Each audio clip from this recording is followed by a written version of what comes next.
Hello everyone, আসসালামু আলাইকুম। আমি রনি জাহিদ। কেমন আছেন আপনারা সবাই?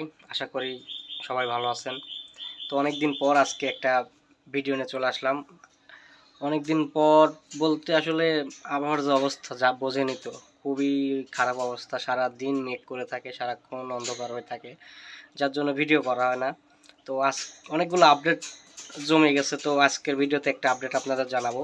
আপনারা অবশ্যই জানেন যে আমি কিছু গিনিপিগ পালন করি কয়েকটা, তো এদের মধ্যে একটা গিনিপিগ বাচ্চা দিছে, তো সেটাই আজকে আপনাদের দেখাবো। এই যে এই হলো আমার বাড়ির নতুন অতিথি। এই যে এই পাশে একটা আছে আর ওর মায়ের ওই পাশে একটা আছে, মানে বাচ্চা যার কাছে আছে ওইটাই হচ্ছে ওদের মা। এই একটা আর ওই এই যে ওর ওই পাশে একটা, এই যে দেখা যাচ্ছে, এই যে দেখুন দুইটা বাচ্চাই হয়েছে এবার। মাশাআল্লাহ বলবেন সবাই। খুবই কিউট এরা, বুঝছেন, খুবই কিউট। এদের বয়স হচ্ছে আজকে 3 দিন। ওরা হচ্ছে যেদিন ওর মায়ের পেট থেকে বের হয় সেদিনে বের হয়েই যেভাবে দৌড়াদৌড়ি শুরু করতেছিল, আমি তো দেখে অবাক। কারণ এটাই হচ্ছে আমার বাড়িতে প্রথম বেবি, কারণ গিনিপিগের বাচ্চা আমি এর আগে কখনো পাই নাই। এই জন্য আমার এটা জানা ছিল না যে গিনিপিগের বেবি এইভাবে প্রথম দিনে লাফালাফি শুরু করে বা এইভাবে বের হয় চোখ মুখ ফুটে।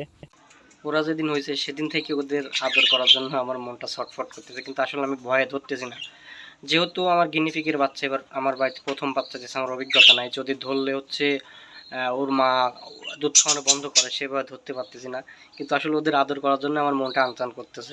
মন যতই আনচান করুক, ওদের বয়স 7 দিন না হওয়া পর্যন্ত আমি ওদের ধরবো না। কারণ আমি ওদের ধরলে যদি ওর মা ওদের দুধ খাওয়ানো বন্ধ করে দেয়, সেটা অবশ্যই আমার জন্য খুবই খারাপ একটা বিষয় হবে। কারণ এই গিনিপিগের বাচ্চা এবারই আমার বাড়ি প্রথম হয়েছে, তো এটা আসলে অনেক আনন্দের। তাই আমি চাচ্ছি না যে আমার একটুখানি খুশির জন্য আমার এই এতদিনের অপেক্ষা, এত আনন্দ নষ্ট হয়ে যাক। আমি কোনো রিস্ক নিতে চাচ্ছি না, এই জন্য আসলে 7 দিন বয়স হোক, তারপরে আদর করব। আমি শুধু এখন ওদের তাকিয়ে তাকিয়ে দেখি, ওরা খুবই লাফালাফি করে, ওরা খুবই লাফায়। দুইটা বাচ্চা খুবই লাফালাফি করে। ওরা যেদিন হয় আমি যে কি খুশি, কি পরিমাণ খুশি হয়েছিলাম, এটা আপনাদের বলে বোঝাতে পারবো না। আমি এত পরিমাণ খুশি হয়েছিলাম। আমি যতটুকু সময় বাড়িতে থাকি আমি ওর খাঁচার সামনে এসে বসে থাকি, ওদের দিকে তাকিয়ে থাকি, ওদের মুভমেন্টগুলো দেখি। আর একটা মজার বিষয় হচ্ছে যে ওরা যেদিন জন্ম নিছে ওই দিন থেকেই ঘাস খাওয়া শুরু করছে, ওই দিন থেকেই একটু একটু করে ঘাস খায়। তো এটা আসলে আমার কাছে আরও একটা মজার বিষয় ছিল, আমি জানতাম না যে ওরা এরকম হয়। ওদের বাবা মা আমাকে দেখলে যেভাবে এগিয়ে আসে, ওরাও এখন ওইভাবে এগিয়ে আসা শুরু করছে। ইনশাল্লাহ একদিন ওরাও আমাকে খুব ভালোভাবে চিনতে পারবে এবং আমি খাঁচার সামনে আসলেই ওরাও আমার কাছে ছুটে আসবে, যেভাবে ওর মা বাবা এখন ছুটে আসে। যাক, এখন একটাই চাও, ওরা সুস্থভাবে বেড়ে উঠুক। আপনারা অবশ্যই একবার করে সবাই মাশাআল্লাহ বলবেন।